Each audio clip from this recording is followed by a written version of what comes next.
Hey guys, hello everyone. So today we are going to do the PYQs of हर बार यार excretory को electric क्यों बोलती हूँ यार, excretory products and their elimination. ठीक है. So हाँ, और मैंने इससे पहले जो चैप्टर्स थे ना NCERT wise, digestion and absorption, then breathing वाला, फिर सर्कुलेशन वाला, वो सारे वीडियो के लिंक्स आपको डिस्क्रिप्शन बॉक्स में मिल जाएंगे. Go and check out that those also, क्योंकि आपकी अच्छी खासी प्रैक्टिस हो जाएगी, राइट. तो ऐसे मेरे छोटे छोटे वीडियोस ही होते हैं, आधे घंटे के भी नहीं होते हैं, 10-15 मिनट के होते हैं. आप देख लो, खाते पीते उठते बैठते आपकी अच्छी खासी प्रैक्टिस हो जाएगी side by side. Okay, so without any further delay, let's get into the video. तो शुरुआत बिल्कुल धीमे रफ्तार से करेंगे हम लोग आज, ठीक है. तो यहाँ बहुत ही ईजी सा क्वेश्चन है, आप लोग देख सकते हैं. Which of the following its ureotelic animal. Ureotelic, urea, yes, urea से कुछ याद आया? Frog is the answer, right. Next देख लेते हैं हम लोग. Which of the following are not ureotelic. Again तो आप यहाँ देख सकते हैं मैमल्स में यूरिया ही होता है, टेरेस्ट्रियल एम्फीबियंस में भी यूरिया ही होता है, वो दोनों तो नहीं है. Aquatic insects, right. Aquatic insects में, क्योंकि एक्वेटिक यानी कि पानी में रहेंगे, यानी कि उनका जो एक्सक्रीटरी प्रोडक्ट है that will be ammonia, not urea. So this will be the answer. और बर्ड्स की अगर हम बात करें तो we know that the birds में यूरिक एसिड होता है, तो यूरिया अगेन वहाँ भी नहीं है. तो आंसर यहाँ पर बोथ बी एंड सी होना चाहिए था, B and D. Sorry, it's my mistake, sorry, दिल पे मत लेना guys. So the next question is question number 3. Uricotelism is found in uricotelism, uric acid, uric, right? Birds, reptiles and insects, right? तो ये birds, reptiles and insects आपको याद रखना है. इनमें यूरिक एसिड ही होता है एक्सक्रीटरी प्रोडक्ट, ठीक है. Next, select the option which shows correct matching of animal with its excretory organ and excretory product. ठीक है, तो यहाँ पर हमें बताना है करेक्ट मैच. लेबियो नेफ्रीडियल ट्यूब्स कहाँ होता है? ठीक है, देखते हैं. Salamander kidneys urea, peacock kidneys urea. Peacock तो बर्ड है, यूरिया कैसे होगा bro? House fly renal tubules, uric acid.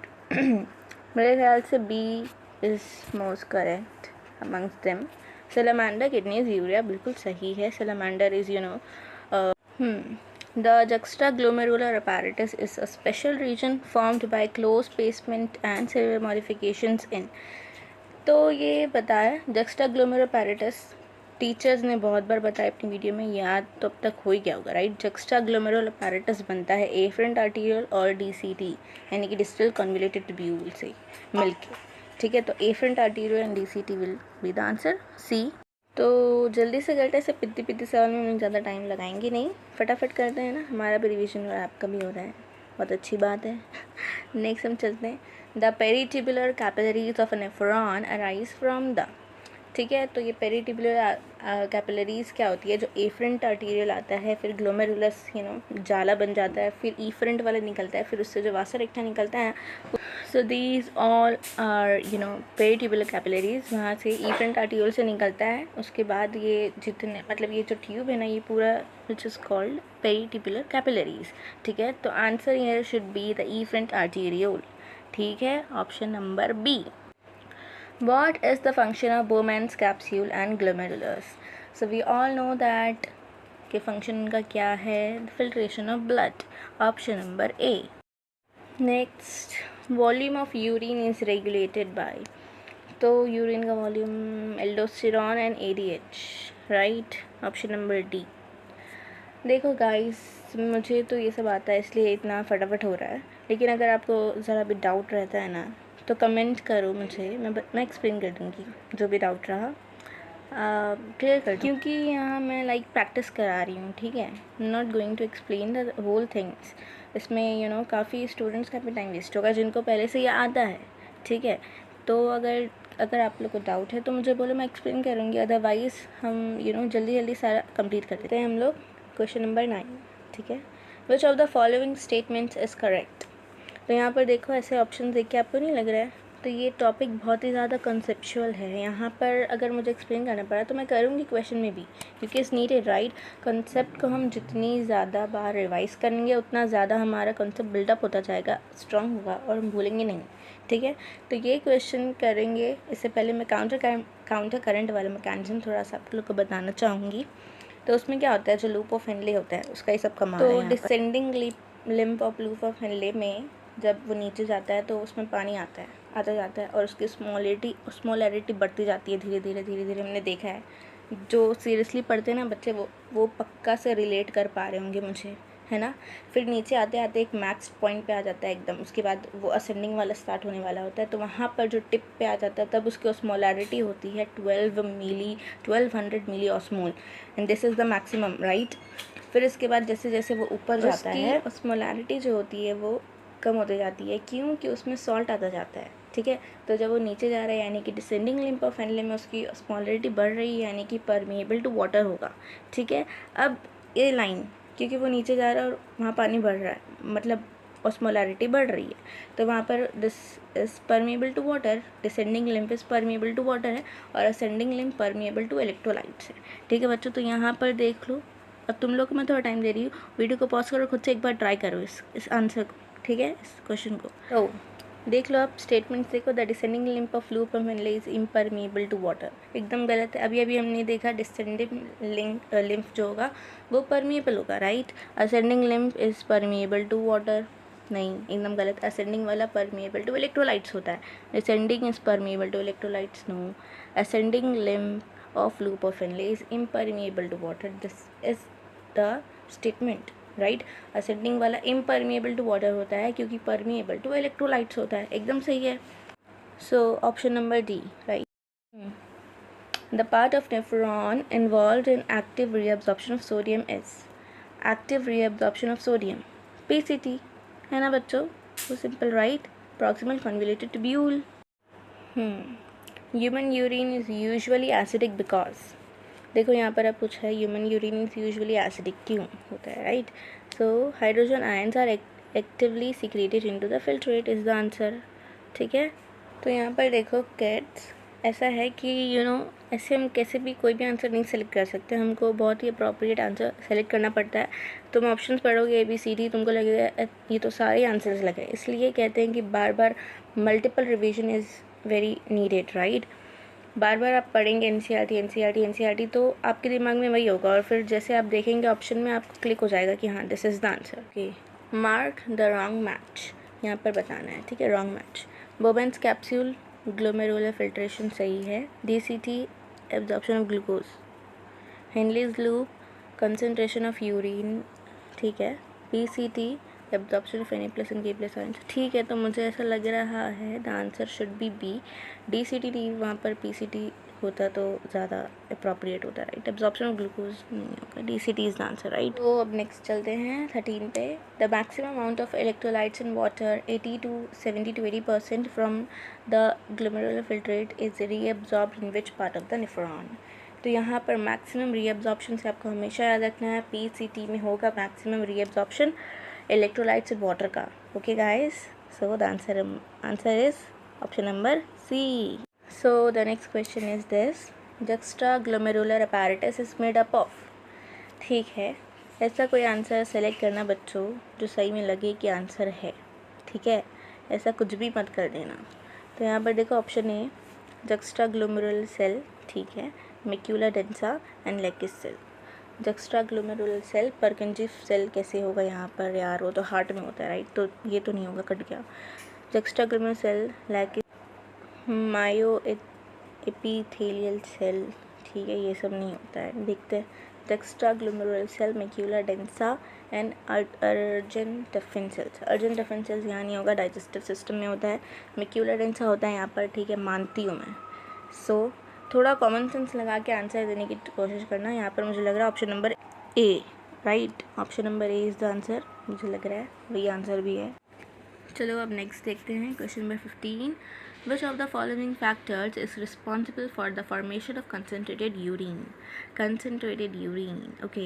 Hydrostatic pressure during glomerular filtration, low levels of antidiuretic hormone, that is ADH, maintaining hyperosmolarity towards the medullary interstitium in the kidneys, secretion of erythropoietin by juxtaglomerular complex. ठीक है, तो यहाँ पर ADH देख के mark मत कर देना मेरे प्यार बच्चों, है ना, बुलाती है मगर जाने का नहीं। लो लेवल्स लिखा अच्छे से देखो वहाँ पर, answer will be C, right. Maintaining hyper osmolarity towards the medullary interstitium in the kidneys, इसके वजह से हाइपर ऑस्मोलैरिटी मेंटेन करने की वजह से जो यूरिन है वो कंसनट्रेटेड होता है। नेक्स्ट पे चलते हैं। The renal fluid isotonic to the cortical fluid in blood is found in, ठीक है, तो हमें बताना है रीनल फ्लूइड जो है वो आइसोटोनिक कहाँ कहाँ होता है ब्लड से, और ठीक है, फिलहाल तो यहाँ पर आइसोटोनिक बताना है। तो आइसोटोनिक होगा, देख लेते हैं, कलेक्टिंग एंड असेंडिंग डक्ट नहीं, DCT एंड असेंडिंग डक्ट नहीं होगा, ascending limb, sorry, PCT and DCT is the answer, right, C वाला, ascending limb and descending limb नहीं होगा, ठीक है। तो यहाँ पर answer is PCT and DCT। और अगर मैं बोलूँ कि हाइपरटोनिक कहाँ होता है, तो हाइपरटोनिक होता है descending lymph of loop of Henley में, और अगर मैं बोलूँ कि हाइपोटोनिक कहाँ होता है, तो हाइपोटोनिक होता है ascending lymph of loop of Henley में, ठीक है। ये काउंटर करंट मैकेनिज्म है यार, एक ही कॉन्सेप्ट है, उससे देख सकते हैं आप लोग कितने ज़्यादा सवाल आते हैं, तो ये है ना बहुत ही ज़्यादा इम्पॉर्टेंट है, ठीक है। तो ये वाली जो कॉन्सेप्ट है ये पूरा चैप्टर का यही मेन मुझे लगता है, और रैस सिस्टम, तो ये चैप्टर से ये वाले टॉपिक्स में हम ज़्यादा फोकस कर सकते हैं, ठीक है, जैसे कि ये रैस सिस्टम और ADH वाला, और यू नो एट्रियल नाइट्रोयूरेटिक फैक्टर, ये सारे टॉपिक्स में आप फोकस करिए, ये चैप्टर में ये सभी इम्पॉर्टेंट है क्योंकि कंसेप्चुअल पार्ट है, ठीक है, यस। सो नेक्स्ट हम आ गए क्वेश्चन नंबर 17 में, मैच करना है, ठीक है। तो देखो, ultra filtration Malpighian corpuscles, right, ultra filtration Malpighian corpuscles क्या है, वही वुमेन्स कैप्सूल है अलॉन्ग विथ ग्लोमेरुलस, ठीक है। तो A का 4 कंसनट्रेशन ऑफ यूरिन, कंसनट्रेशन हमेशा याद रखना हेनलीज लूप में होता है, तो B का 1, ठीक है, एक से आ गया ना answer. Transport of urine again ureter से होगा, और storage of urine urinary bladder, ठीक है। तो यहाँ पर आंसर बन रहा है ऑप्शन नंबर B, राइट। तो हम क्वेश्चन नंबर 18 पे, use of an artificial kidney during haemodialysis में रिजल्ट इन, ठीक है। यहाँ पर देखो क्या क्या ऑप्शन दिया है, nitrogen is waste built up in the body, non elimination of excess potassium ions, reduce absorption of calcium ions from gastrointestinal tract, एकदम ठीक है, रिड्यूस्ड RBC प्रोडक्शन। तो यहाँ पर हमसे पूछा है कि हम आर्टिफिशियल मतलब haemodialysis, that is artificial treatment of kidney, ठीक है। तो यहाँ पर वो कराएंगे तो क्या क्या इफेक्ट होगा, क्या इसके रिजल्ट, तो यहाँ पर देखो, क्योंकि दोनों ही किडनी ख़राब हो चुकी है, ठीक है, तो यहाँ पर जो कैल्शियम का एब्जॉर्प्शन होता है फ्रॉम स्मॉल इंटेस्टाइन, ये इसमें जो है वो अफेक्ट होगा, ये अफेक्ट हो जाएगा, ठीक है। क्योंकि होमोडायलिसिस तो हम करा रहे हैं, उसमें तो बस हम प्यूरीफाई कर रहे हैं ब्लड को, उसमें किडनीज़ के और जो रोल है वो कुछ थोड़ा ना कर पा रहा है, वो होमोडायलिसिस से वो नहीं हो पा रहा है, ठीक है। तो ये सी हो गया। और रिड्यूस RBC प्रोडक्शन, क्योंकि जो हमारी किडनी है वो एक हार्मोन भी रिलीज़ करती है, दैट इज़ एरिथ्रोपोइटिन, जो कि very much needed in the production of blood, ठीक है। तो ये जो है रिड्यूस RBC प्रोडक्शन भी हो जाएगा, क्योंकि वो प्रोटीन भी अब कोई है नहीं निकालने के लिए, सॉरी वो प्रोटीन बोल रही हूँ, हार्मोन, राइट। तो यहाँ पे बच्चों the answer is option number D, C and D are correct, ठीक है। Next, during tubular reabsorption, high concentration of NaCl in interstitial fluid around Henle's loop facilitates the absorption of water। तो देखो बच्चों, जहाँ सॉल्ट होता है ना वहाँ वाटर जाता है, जहाँ सॉल्ट होगा ज़्यादा वहाँ वाटर जाएगा। अभी कोई दो सोल्यूशन है, एक में सॉल्ट का कंसनट्रेशन थोड़ा कम है और सपोज़ कर लो A है, और B में सॉल्ट का कंसनट्रेशन थोड़ा ज़्यादा है, तो पानी जाएगा ना, A to B जाएगा, तो सॉल्ट जहाँ ज़्यादा होता है वहाँ वाटर जाता है। तो सॉल्ट है क्योंकि वहाँ पर हाई कंसनट्रेशन ऑफ NaCl, इसलिए absorption of water will be take place, right, okay. तो नेक्स्ट क्वेश्चन है question number 20, a decrease in blood pressure और volume will not cause the release of, ठीक है। तो यहाँ पर देखो ब्लड प्रेशर जो है वो और वॉल्यूम कुछ भी ले लो वो कम हो गया है ब्लड में, तो क्या नहीं निकलेगा? ANF। यस मेरे बच्चों, ANF, क्योंकि ज़्यादा प्रेशर बढ़ता है तो दिल है ना, दिल इतना प्रेशर बर्दाश्त नहीं कर पाता तो वो निकालता है ANF, that is atrial natriuretic factor. लेकिन यहाँ पर बोला है उल्टा कि प्रेशर कम हो गया तो क्या नहीं निकलेगा, क्योंकि अब ज़्यादा प्रेशर नहीं पड़ रहा है तो दिल एकदम रिलैक्स कर रहा है, तो वो क्यों निकालेगा ये सब हार्मोन्स, क्यों निकालेगा, है ना? इसको इतनी चुल नहीं रहती है तुम लोग की तरह। ऑलराइट मेरे बच्चों, तो answer should be A here, right. Next is assertion reason type वाला, कर लेते हैं इसको भी, एम्स का क्वेश्चन है, बिल्कुल हम इसे पूरी इज्जत देंगे, ठीक है बच्चों। Assertion, ADH and RAS work in response to low blood volume और ब्लड प्रेशर, ठीक है। Reason, ANF works in response to high blood volume और ब्लड प्रेशर, ठीक है, मगर रीज़न है क्या ये सही में? क्या नहीं, ये कोई रीज़न नहीं है, दोनों ही असर्शन रीज़न सही है, लेकिन ये करेक्ट एक्सप्लेनेशन नहीं हुआ, ठीक है। देखो तो यहाँ पर आंसर शुड बी B, लेकिन तो यहाँ पर ये जो ADH और RAS है दोनों ही सेम काम करते हैं। जब ब्लड वॉल्यूम कम होता है या ब्लड प्रेशर कम होता है ब्लड कैपिलरीज में, तो ये दोनों एक्टिवेट हो जाएंगे। ADH क्या करता है कि रीअब्जॉर्प्शन करता है DCT में और कलेक्टिंग डक्ट में करवाता है, ठीक है। ADH एक हार्मोन है, एंटी डायूरेटिक हार्मोन, और ये रीअब्जॉर्प्शन ऑफ वाटर करवाता है DCT में और कलेक्टिंग डक्ट में। और RAS क्या करता है, उसकी मदद, है ना, वो क्या करता है कि वो PCT में ज़्यादा से ज़्यादा reabsorption of NaCl and water करवाता है, और दूसरी ये क्या करता है कि एड्रेनल ग्लैंड को स्टिमुलेट करता है टू रिलीज़ एल्डोस्टेरॉन, और फिर वो अगेन जो है ज़्यादा से ज़्यादा DCT में reabsorption of NaCl and water करवाता है। तो ये दोनों ही तरीके से जो ब्लड वॉल्यूम हमारा वो इंक्रीज़ कर जाएगा, ठीक है। तो ये दोनों एक साथ काम करते हैं जब भी लो ब्लड वॉल्यूम और प्रेशर होगा। और ANF क्या करता है, जब हाई ब्लड वॉल्यूम हो जाता है या हाई ब्लड प्रेशर हो जाता है, तब ANF में हमारा हार्ट उतना प्रेशर अगेन वो उतना नहीं कर पाता, तो ये फैक्टर हमारा एट्रियल वॉल्स जो है हमारे हार्ट के उससे निकलता है ये फैक्टर।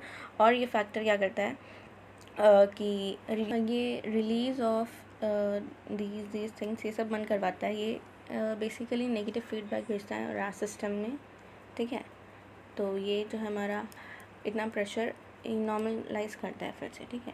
तो ये एकदम सही लिखा है यहाँ पर, ANF works in response to high blood volume और हाई ब्लड प्रेशर, ठीक है। तो यहाँ अब नेक्स्ट क्वेश्चन पर आ जाते हैं हम लोग, question number 22। Which of the following is most appropriate regarding kidney function regulation, ठीक है। Stimulation of renin-angiotensin mechanism decreases the glomerular filtration rate, that is GFR, while atrial natriuretic factor increases. Is it? Renin-angiotensin mechanism increases GFR, while atrial natriuretic factor decreases GFR. Renin-angiotensin mechanism, atrial natriuretic factor both increases the GFR. Renin-angiotensin mechanism and atrial natriuretic factor both decreases the GFR. तो जो भी ये answer दे रहे हैं both increases और both decreases, तो मैं बता दूँ वो बिल्कुल लेजेंड्स हैं। अभी मैंने बताया कि दोनों अगेंस्ट काम करते हैं एक दूसरे के, ठीक है। तो बोथ वाला तो पहले ही काट दो, वो तो कतई आंसर नहीं होगा। अब यहाँ पर आओ, देखो यहाँ पर क्या होता है, रेनिन यानी कि RAS सिस्टम वाला वो क्या करता है, ब्लड वॉल्यूम बढ़ाता है, ब्लड प्रेशर बढ़ाता है, तो इंक्रीज़ ही करेगा ना GFR भी ब्रो, ठीक है। और एट्रियल नाट्रिउरेटिक फैक्टर क्या करता है, ब्लड प्रेशर घटाता है, ब्लड वॉल्यूम घटाता है, तो GFR भी डिक्रीज़ ही करेगा ना। तो आंसर शुड बी B मेरे बच्चों। थोड़ा कॉमन सेंस लगाओ, कंसेप्ट को अपने जीन्स में घुसाओ, ठीक है। इतने बार पढ़ो कि सामने वाला परेशान हो जाए बिल्कुल तुमसे कि यार इतनी बायो इसको कैसे आती है ना। यस, एकदम ऐसे ही बच्चे बनने का। ऑब्वियसली आगे चल के डॉक्टर बनना है यार हमको, ये सब हमारी फिंगर टिप्स में होना चाहिए बिल्कुल, right. So next question number 3, a fall in GFR activates, ठीक है। तो GF की बातें नहीं हो रही है, मेरे क्लास के सभी बॉयज़ से मेरा ये रिक्वेस्ट है, वापस आ जाओ वापस। GF की बातें नहीं हो रही है यहाँ पर, ठीक है। Glomerular filtration rate, that is GFR। ज़्यादा सपने सजाने की ज़रूरत नहीं है। तो यहाँ पर देखो, अ फॉल इन GFR एक्टिवेट्स, तो रिलेट राइट, रिलेट कर बच्चों। यहाँ पर फॉल हो गया GFR में, यानी कि अगेन ब्लड वॉल्यूम या ब्लड प्रेशर में फॉल हो रहा है, तो क्या होगा? Adrenal medulla to release adrenaline. ये एड्रेनल मेड्यूला को क्यों कुछ होगा ब्रो?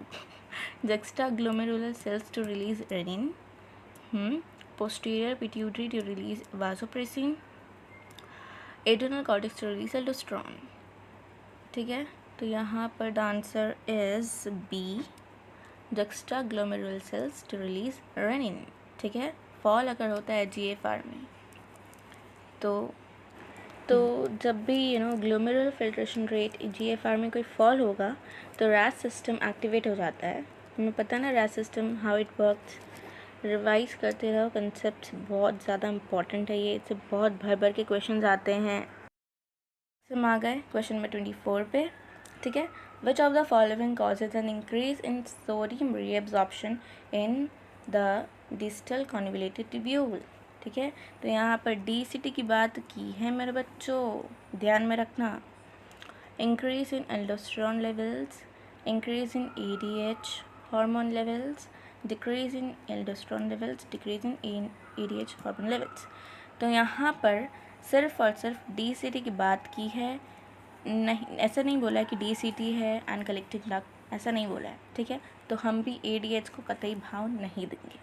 ठीक है, क्योंकि ADH दोनों में काम करवाता है, DCT में भी और कलेक्टिंग डक्ट में भी वो reabsorption of sodium and water करवाता है। लेकिन DCT की सिर्फ बात की है तो हम भी सिर्फ और सिर्फ एल्डोस्टेरोन की ही बात करेंगे। ठीक है, तो आंसर यहाँ पर होगा A, increase in aldosterone levels. Okay, तो next and the last question इतनी जल्दी ख़त्म होने वाला है यार, तुम लोग के साथ ना मुझे बहुत मज़ा आता है सेम। चलो करते हैं।